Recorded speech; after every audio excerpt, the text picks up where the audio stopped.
തെരഞ്ഞെടുപ്പ് കലാശക്കൊട്ടുമായി ബന്ധപ്പെട്ട അവസാന മണിക്കൂറുകളിലേക്കൊക്കെ പ്രചാരണം എത്തുമ്പോൾ എങ്ങനെയാണ് വിവിധ മുന്നണികളുടെ പ്രചാരണം ജില്ലകളിൽ പുരോഗമിക്കുന്നത് എന്നതിലേക്കാണ് കാസർഗോഡ് മണ്ഡലത്തിലേക്ക് നമ്മൾ എത്തുന്നു. കാസർഗോഡ് അരുൺ പാർക്കിലാണ് അവിടുന്ന് വിവരങ്ങൾ നൽകുന്നത്. അരുൺ, കാസർഗോഡ് മണ്ഡലത്തിൽ രാജ്മോഹൻ ഉണ്ണിത്താൻ ഒരു സെക്കൻഡ് ടേം ലക്ഷ്യമിട്ട് മുന്നോട്ട് നീങ്ങുമ്പോൾ അദ്ദേഹത്തിന്റെ പ്രചാരണം അത് ഏത് തരത്തിലേക്കാണ് ഈ കഴിഞ്ഞ ദിവസങ്ങളിലെല്ലാം നമ്മൾക്ക് കാണാൻ കഴിഞ്ഞത്? പ്രധാനമായും ഉന്നയിക്കപ്പെടുന്ന വിഷയങ്ങൾ എന്താണ്?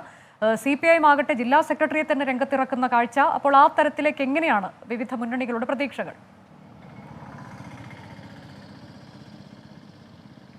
അനുജ, തെരഞ്ഞെടുപ്പ് അതിന്റെ അവസാന ഘട്ടത്തിലേക്ക് കിടക്കുകയാണ്, അവസാന ലാപ്പിലേക്ക് കിടക്കുകയാണ്. കാസർഗോഡും 3 മുന്നണികളും ശക്തമായ പ്രചരണ പരിപാടികളുമായി മുന്നോട്ട് പോകുന്നു എന്നുള്ളതാണ്.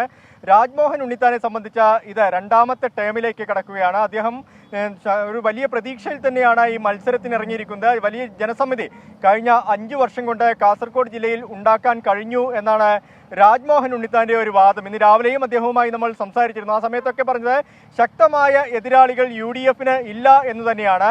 NDAയെ സംബന്ധിച്ച് NDA ഒരു നിർണായക കക്ഷിയാണ് കാസർഗോഡ് ജില്ലയിൽ എന്നൊന്നും നമുക്ക് പറയാൻ സാധിക്കില്ല. പക്ഷേ NDAയുടെ വോട്ട് അത് ഇത്തവണ ആര് ജയിക്കും, ഏത് സ്ഥാനാർത്ഥി ജയിക്കും എന്നതിൽ നിർണായക ഘടകമായി മാറും എന്നതാണ്. MV ബാലകൃഷ്ണൻ CPIM-ന്റെ ജില്ലാ സെക്രട്ടറിയാണ്. ജില്ലാ സെക്രട്ടറിയെ തന്നെയാണ് കാസർഗോഡ് മണ്ഡലത്തിൽ ഇത്തവണ മണ്ഡലം തിരിച്ചുപിടിക്കുന്നതിനായി LDF-ഉം CPIM-ഉം ഇറക്കിയിരിക്കുന്നത് എന്നതാണ് ശ്രദ്ധേയമായ കാര്യം. സാക്ഷാൽ EK നായനാരെ തോൽപ്പിച്ച മണ്ഡലമാണ് കാസർഗോഡ് എന്നതാണ് ഏറ്റവും പ്രധാനപ്പെട്ട ഒരു കാര്യം.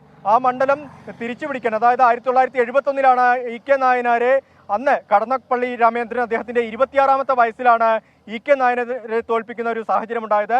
എന്തായാലും ഇടതുപക്ഷത്തിന്റെ കൈവിട്ടുപോയ, ഒരിക്കൽ കൂടി ഇടതുപക്ഷത്തിന്റെ കൈവിട്ടുപോയ ഈ മണ്ഡലം ഇത്തവണ തിരിച്ചുപിടിക്കാൻ കഴിയുമെന്നൊരു ആത്മവിശ്വാസം ഇടതുപക്ഷത്തിനുണ്ട്.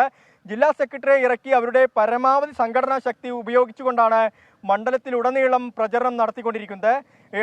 ഈ രാജ്മോഹൻ ഉണ്ണിത്താനാവട്ടെ കഴിഞ്ഞ 5 വർഷം ചെയ്ത വികസന പ്രവൃത്തികൾ ഓരോന്നും ജനങ്ങളിലേക്ക് എത്തിച്ചുകൊണ്ട് ജനസമിതി കഴിഞ്ഞ 5 വർഷവും ഇവിടെ തന്നെ താമസിച്ചു. ഇത്തവണ ആദ്യത്തെ വോട്ട്, അതായത് കാസർഗോഡ് മണ്ഡലത്തിലെ ആദ്യത്തെ വോട്ട് കൂടിയാണ് രാജ്മോഹൻ ഉണ്ണിത്താന്. എന്തായാലും അത്തരത്തിലുള്ള വലിയ പ്രതീക്ഷ രാജ്മോഹൻ ഉണ്ണിത്താനുമുണ്ട്. മഞ്ചേശ്വരവും അതുപോലെ തന്നെ കാസർഗോഡും, ഈ 2 മണ്ഡലങ്ങളിലാണ് ഏറ്റവും കൂടുതൽ പുതിയ വോട്ടർമാരുള്ളത്. ആ പുതിയ വോട്ടർമാർ എങ്ങനെ ചിന്തിക്കും എന്നതിന്റെ കൂടി അടിസ്ഥാനത്തിലായിരിക്കും ഇത്തവണ കാസർഗോഡ് ലോക്സഭാ മണ്ഡലത്തിൽ ഒരു വിധിയെഴുത്തുണ്ടാവുക.